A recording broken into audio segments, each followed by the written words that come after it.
नमस्कार। आज हम जो टॉपिक डील करेंगे वो एड्स है। उसमें सबसे पहले हम वायरस के बारे में बात कर रहे हैं। उसको हम HIV वायरस कहते हैं। मैं doctor Prakash Chandra Sharma, department of zoology, सम्राट पृथ्वीराज चौहान, गवर्नमेंट कॉलेज अजमेर। तो HIV वायरस, जिसको हम ह्यूमन इम्यूनोडेफिशिएंसी वायरस कह रहे हैं, ये पॉजिटिव सेंस RNA वायरस है, डिप्लॉयड है, नॉन सेगमेंटेड।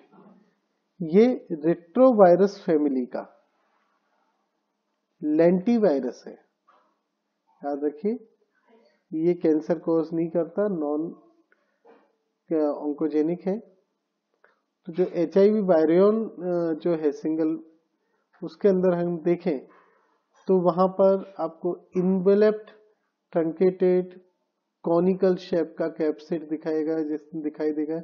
ये टाइप डी रेट्रोवायरस है। ये वहां आपको यहाँ पर 2 कॉपी सिंगल स्ट्रैंडेड RNA के दिखाई देंगी, जो पॉजिटिव सेंस का है। इसके अलावा इसमें आपको RNA डिपेंडेंट DNA पॉलीमरेज मिलेगा, जो कि रिवर्स ट्रांसक्रिप्टेज है। इंटीग्रेज होगा इसमें और प्रोटीएज होगा।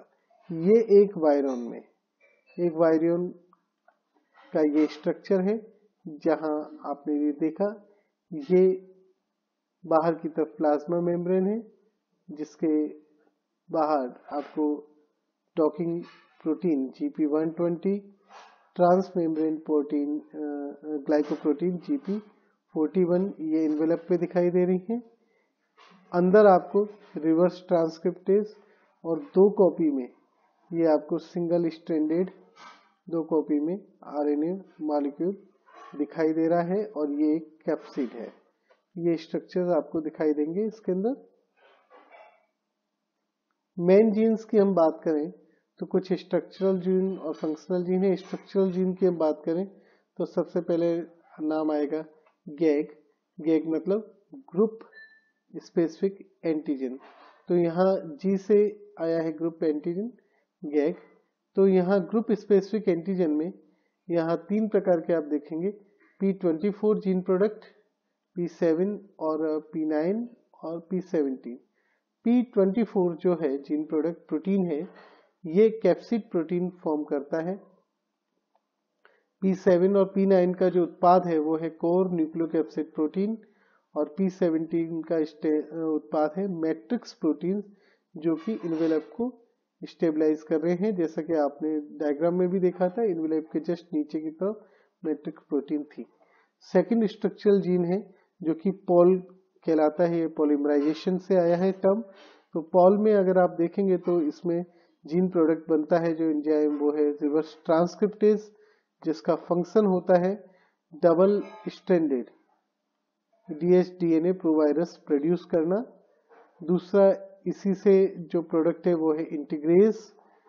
इंटीग्रेज प्रोवायरस का जो dsDNA है उसको इंटीग्रेट करता है होस्ट के DNA में। और तीसरा है प्रोटीएज, जो पॉलीप्रोटीन्स को क्लीव करता है। थर्ड जो स्ट्रक्चरल जीन है that is called ENV gene. ENV जो आया है वो आया है इन्वेलप से। तो ये इन्वेलप से रिलेटेड यहाँ पर आपको जीन प्रोडक्ट देखने को मिलेंगे। पहला जीन प्रोडक्ट है GP120, जो आपने बाहर की तरफ देखा था, डॉक्ड ग्लाइकोप्रोटीन। ये सरफेस प्रोटीन है जो कि CD4 से बाइंड करता है होस्ट सेल के, और रिस्पॉन्सिबल है ट्रोपिज्म के लिए। यहीं पर आपको ज्यादा डायरेक्टिक ड्रिफ्ट भी देखने को मिलेगा।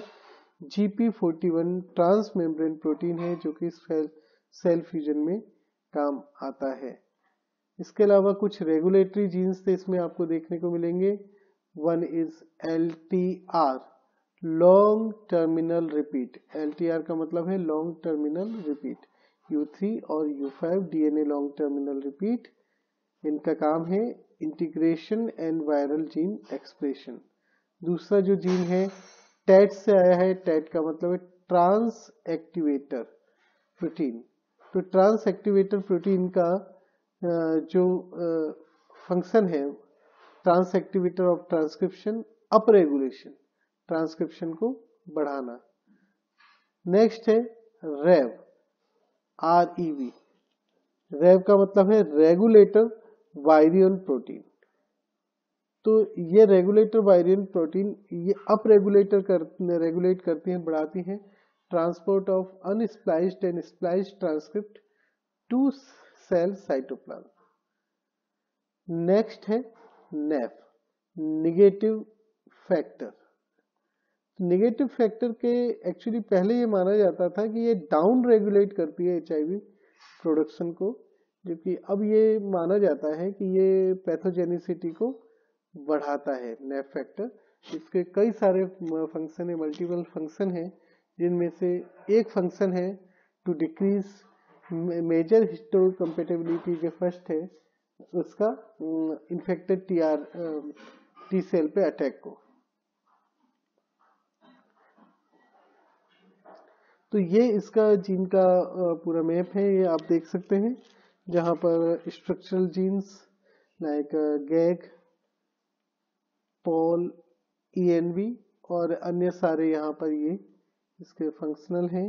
रेगुलेटरी जीन है VIF, BP, HEF, VPU, important जो आपने पढ़े हैं अभी टैट, रेव और LT, 3' LTR, 5' LTR या U3, U5 LTR, ये सारे के सारे आप अभी देख चुके हैं इनके बारे में डिटेल्स।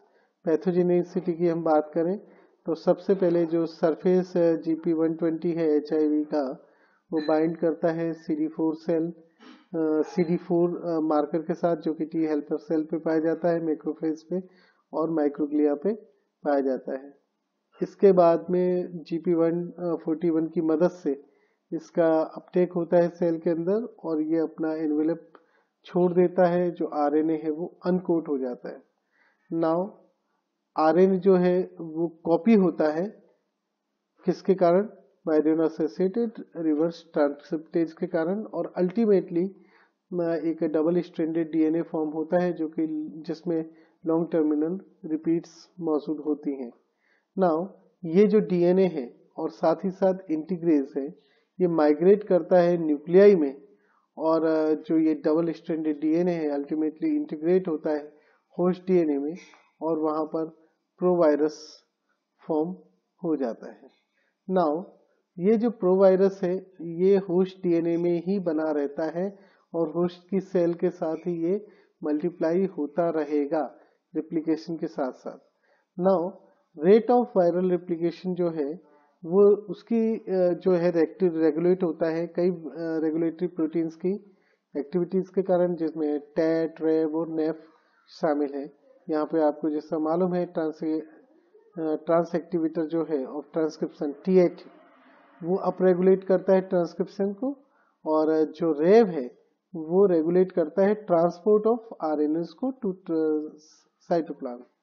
नाउ कोई इन्फेक्शन जो कि खासतौर पे टीबी के जरिए हो सकता है, वो HIV इन्फेक्टेड सेल को और ज्यादा वायरस बनाने के लिए स्टिमुलेट करता है।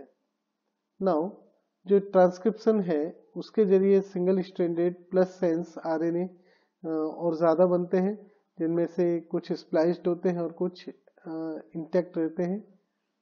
तो जो स्प्लाइस्ड RNA है वो mRNA के रूप में यूज होंगे, जबकि जो होल RNA है वो जीनोमिक RNA के रूप में यूज होगा। नाउ ट्रांसलेशन की प्रक्रिया होती है और ट्रांसलेशन में वायरस स्पेसिफिक प्रोटीन्स बनते हैं, जिनमें से कुछ पॉलीप्रोटीन्स होते हैं जो कि HIV प्रोटीएज के जरिए क्लीव कर दिए जाते हैं। अल्टीमेटली इसकी असेंबली होती है और फिर रिलीज होता है वायरस का। इसकी लाइफ को अगर हम देखें तो इस चार्ट के माध्यम से समझ सकते हैं कि ये HIV वायरन जो है जिसमें 2 कॉपी RNA जीनोम की है, वो CD4 सेल के जरिए अल्टीमेटली CD41 के माध्यम से GP41 के माध्यम से जो सेल फ्यूजन हो रहा है, अनकोटिंग हो रही है रिवर्स ट्रांसक्रिप्टेज के जरिए, ये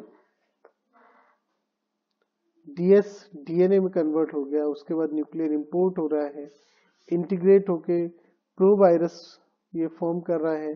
नाउ ट्रांसक्रिप्शन और ट्रांसलेशन की प्रोसेस हो रही है। ट्रांसलेशन की प्रोसेस में जो स्प्लाइस्ड है उनसे प्रोटीन्स बन रही हैं, जो अनस्प्लाइस्ड से वो वायरल जीनोम बना रहा है। अल्टीमेटली उनकी प्रोसेसिंग और असेंबली हो रही है और बडिंग के माध्यम से ये अगेन रिलीज हो रहा है। तो ये पूरी प्रक्रिया है जिससे HIV इन्फेक्शन कॉज करता है। तो यहाँ हमने HIV जो है उसकी लाइफ साइकिल के बारे में समझा। नेक्स्ट टर्न पे हम इसके बाकी डिटेल्स के बारे में ध्यान रखेंगे। धन्यवाद।